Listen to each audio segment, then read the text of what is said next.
السلام علیکم میرے چینل کے ریگولر ناظرین اور جتنے بھی نئے چینل پر آئے ہیں سب کو خوش آمدید۔ ایک طویل عرصے سے آپ سے ملاقات نہیں ہو پا رہی تھی، اس کی وجہ سردیاں ہیں اور سردیوں میں ٹریولنگ بالکل نہیں کر پاتا، خاص کر روڈ ٹریولنگ تو تقریباً ناممکن ہو جاتی ہے۔ لیکن بقول شاعر اپنی مرضی سے کہاں اپنے سفر کے ہم ہیں، رخ ہواؤں کا جدھر ہے ادھر کے ہم ہیں۔ اور اسی طرح ہواؤں کا رخ ٹورنٹو کی طرف ہوا اور مجھے ایک ضروری کام کے سلسلے میں میک ماسٹر یونیورسٹی جانا تھا۔ آج کی ویڈیو میں آپ میرے ساتھ ہم سفر ہوں گے میک ماسٹر یونیورسٹی کے لیے۔ میک ماسٹر ٹورنٹو کے پاس ایک شہر ہیملٹن ہے، اس میں یہ یونیورسٹی۔ میرے سفر کا آغاز کیلونا انٹرنیشنل ایئرپورٹ سے ہوا اور یہ جو آپ خوبصورت نظارے دیکھ رہے ہیں کیلونا انٹرنیشنل ایئرپورٹ کے ہیں۔ کیلونا ایئرپورٹ پہاڑوں میں گھرا ہوا ایک خوبصورت انٹرنیشنل ایئرپورٹ ہے۔ اس ایئرپورٹ کی بلڈنگ تو بہت بڑی نہیں ہے، لیکن ایوییشن کے اعتبار سے یہ ایک بڑے سائز کا ایئرپورٹ ہے، کیونکہ اس کی رن وے تقریباً 3 کلومیٹر ہے اور انسٹرومنٹ لینڈنگ سسٹم بھی اس میں انسٹال ہوا ہے۔ اپنی بڑی رن وے کی وجہ سے یہ وائڈ باڈی ایئر کرافٹ جس طرح کہ 747 یا 767 کو بھی ہینڈل کر سکتا ہے، اور ILS کی وجہ سے خراب موسم میں بھی یہاں پہ پروازیں آسانی سے آتی جاتی رہتی ہیں۔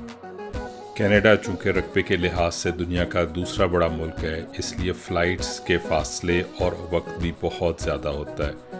ملک کے اندر ہی پروازیں 4-4 5-5 گھنٹے کی ہوتی ہیں اور اس میں ٹائم زون بھی بدل جاتے ہیں۔ میری پرواز ٹورنٹو کے لیے تقریباً 4.5 گھنٹے کی تھی اور ٹورنٹو اور کیلونا میں 3 گھنٹے کا ٹائم زون کا بھی فرق ہے۔ یہاں پر یہ بھی بتاتا چلوں کہ ٹورنٹو میں رہنے والے لوگ اس شہر کو ٹرونو بلاتے ہیں، جبکہ باقی جگہوں پر بھی اس کو ٹورنٹو ہی کہا جاتا ہے۔ تو میں اس کو اپنی اس ویڈیو میں ٹورنٹو ہی کہوں گا، لیکن ٹورنٹو میں رہنے والے اپنے شہر کو ٹرونو بلاتے ہیں۔ میری پرواز والے دن تک شہر میں بہت زیادہ برف باری نہیں ہوئی تھی، اس لیے شہر میں تو آپ کو برف کی سفیدی نہیں نظر آئے گی، لیکن جیسے ہی جہاز پرواز بھرے گا پہاڑوں پر ہر جگہ سفیدی نظر آئے گی۔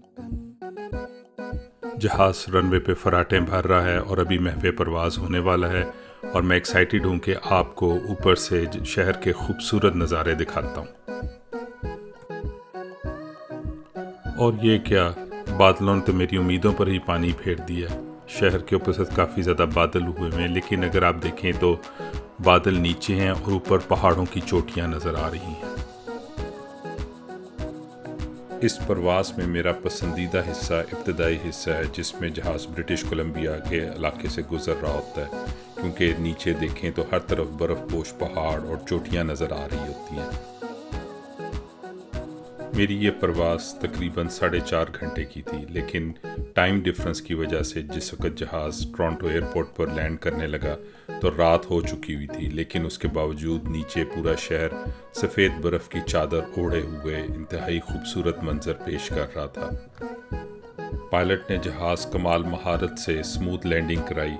جیسے ہی جہاز ٹچ ڈاؤن ہوا ہر طرف جہاز ہی جہاز کھڑے نظر آ رہے تھے۔ کیلونا کے ایک چھوٹے ایئرپورٹ سے جیسے ہی پیئرسن جیسے بڑے ایئرپورٹ پر لینڈ کریں تو خاصا اوور ویلمنگ ایکسپیرینس ہوتا ہے کہ 4.5 گھنٹے کی ڈومیسٹک فلائٹ لے کے جسے ہی ٹورنٹو ایئرپورٹ پر اتریں تو ایسے لگتا ہے کہ ایک ڈومیسٹک سفر نہیں کیا بلکہ انٹرنیشنل سفر کیا۔ خوبصورت ایئرپورٹ کی راہداریوں سے گزرتے ہوئے اپنا سامان اکٹھا کیا اور ہوٹل کی طرف روانہ ہو گیا۔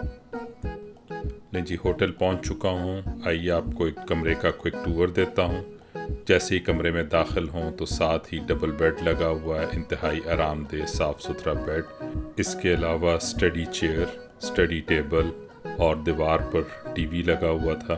کافی کے لیے کافی میکنگ مشین اور مائکرو ویو اوون دیا ہوا تھا۔ واش روم بھی خاصا صاف ستھرا تھا، کسی قسم کی کوئی شکایت نہیں، بہترین کمرہ۔ اس کمرے کے میں نے $150 پر نائٹ پے کیے۔ اس کمرے میں اب رات گزارتے ہیں اور صبح آپ کو میک ماسٹر یونیورسٹی کی سیر پر لے کے چلتا ہوں۔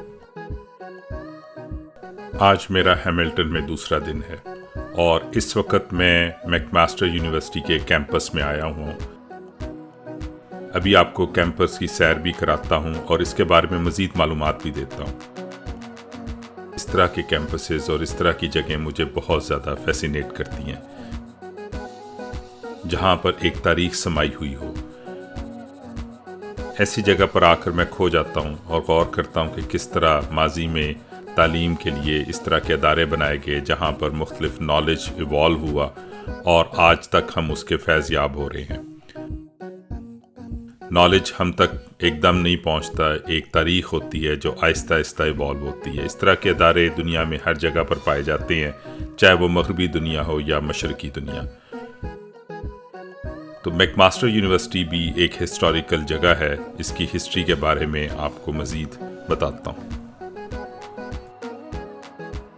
یہ جو آپ سامنے بلڈنگز دیکھ رہے ہیں یہ اسٹوڈنٹ ہاؤسنگ ہے۔ میک ماسٹر یونیورسٹی کینیڈا کا ایک شاندار تعلیمی ادارہ ہے۔ یہ یونیورسٹی اونٹیریو کے شہر ہیملٹن میں ہے اور اپنے اعلیٰ تعلیمی معیار اور تحقیق اور خوبصورت کیمپس کی وجہ سے بہت زیادہ مشہور ہے۔ میک ماسٹر یونیورسٹی کی بنیاد 1887 میں رکھی گئی تھی اور ابتداء میں یہ ٹورانٹو میں قائم کی گئی تھی، لیکن 1930 میں اس کو ہیملٹن میں منتقل کر دیا۔ یہ میک ماسٹر یونیورسٹی کا پاور جنریشن سینٹر ہے جو کہ کیمپس کو بجلی اور ہیٹ فراہم کرتا ہے، اور یہ بیسیکلی کو جنریشن سسٹم استعمال کر رہا ہے۔ اس جدید نظام سے انرجی کا ویسٹ بھی بہت کم ہوتا ہے اور یونیورسٹی کی کاربن فٹ پرنٹ بھی کم رہتی ہے۔ اس کے ساتھ ہی میں میک ماسٹر کے گو ٹرانزٹ اسٹیشن سے گزر رہا ہوں۔ یہاں پر اسٹوڈنٹ اسٹاف کو ٹورانٹو اور دیگر شہروں سے آسانی سے سفری سہولیات مل جاتی ہیں۔ یہ اسٹیشن یونیورسٹی کو پورے ریجن سے جوڑتا ہے جہاں سے ٹرانسپورٹ بہت زیادہ سپیڈی بھی ہے اور کمفرٹیبل ہو جاتی ہے۔ میک ماسٹر یونیورسٹی کا کیمپس قدیم اور جدید عمارتوں کا بہت ہی خوبصورت امتزاج ہے۔ جس طرح میں نے آپ کو شروع میں بتایا تھا کہ یہ یونیورسٹی تو 1887 میں شروع ہوئی تھی، لیکن اس کو 1930 میں ہیملٹن میں منتقل کیا گیا تھا۔ تو یہ بلڈنگز بھی تقریباً اسی وقت کی ہی بنی ہوں گی۔ ان کے باہر کوئی ایسی ڈیٹس نہیں لکھی کہ جن کی بنیاد پر میں آپ کو ان کی ایگزیکٹ کنسٹرکشن کا وقت بتا سکوں، لیکن ان کا جو انداز ہے، جو کنسٹرکشن کا سٹائل ہے، وہ یہی بتاتا ہے کہ یہ اسی وقت کی بنی ہوئی بلڈنگ ہے۔ اور یہ ہسٹورک بلڈنگ میک ماسٹر کے اس ایجوکیشنل ہیریٹیج کی ایک بڑی خوبصورت نمائندگی ہے۔ یہ بلڈنگز آج بھی مختلف ایجوکیشنل ایکٹیویٹیز اور ریسرچ ایکٹیویٹیز کا حصہ ہیں۔ آج یہ یونیورسٹی کینیڈا کے اعلیٰ ترین ریسرچ انسٹیٹیوشنز میں اس کا شمار ہوتا ہے، جہاں مختلف شعبوں میں انٹرنیشنل سٹینڈرڈ کی تعلیم اور ریسرچ جاری ہے۔ یہاں پر تقریباً 35,000 سے زیادہ اسٹوڈنٹ اس وقت پڑھ رہے ہیں، جس میں دنیا کے مختلف ممالک سے تعلق رکھنے والے انٹرنیشنل اسٹوڈنٹس بھی شامل ہیں۔ اس یونیورسٹی میں ہیلتھ سائنسز، انجینئرنگ، بزنس اور ہیومینٹیز کی فیکلٹیز ہیں جو کہ خاصی مشہور ہیں۔ میک ماسٹر یونیورسٹی تقریباً 300 ایکڑ پر پھیلی ہوئی ہے اور اس کا کیمپس بہت ہی خوبصورت ہے۔ یہ ڈنڈاس ویلی کے قریب ہے جہاں پر بہت خوبصورت گرین ہلز ہیں، دریا بہتا ہے اور بہت زیادہ ڈینس فارسٹ ہیں، اور یہ اس یونیورسٹی کے کیمپس کو بہت ہی خوبصورت قدرتی ماحول فراہم کرتا ہے۔ یہ یونیورسٹی ہال ہے جو میک ماسٹر یونیورسٹی کی سب سے قدیم اور تاریخی عمارتوں میں سے ایک ہے۔ یہ 1930 میں تعمیر کی گئی تھی اور اپنے شاندار نیو گوتھک سٹائل پہ کنسٹرکٹ ہوئی ہے۔ آج بھی یونیورسٹی کی سب سے نمایاں عمارتوں میں یہ ایک عمارت ہے۔ اس عمارت کو دیکھ کر مجھے پرانے طرز کے برطانوی یا یورپی محلات کا احساس ہوتا ہے، جس کی بلند و بالا محرابیں، پتھریلی دیواریں اور شاندار کھڑکیاں بالکل کسی قرون وسطیٰ کے شاہی قلعے جیسی لگتی ہیں۔ ایسا محسوس ہوتا ہے کسی بھی لمحے کوئی آرمر پہنے ہارس مین باہر آئیں گے اور ان دروازوں سے نکلیں گے، جیسے ہم کسی تاریخی فلم میں کھڑے ہوں۔ تو ناظرین اکرام، یہ تھی میک ماسٹر یونیورسٹی کی ایک مختصر سی جھلک۔ اب میں آپ کو ڈاؤن ٹاؤن ٹورانٹو کی طرف لے کر چلتا ہوں۔ میک ماسٹر یونیورسٹی سے نکل کر میں نے گو ٹرین لی اور میں یونین اسٹیشن پر پہنچ گیا۔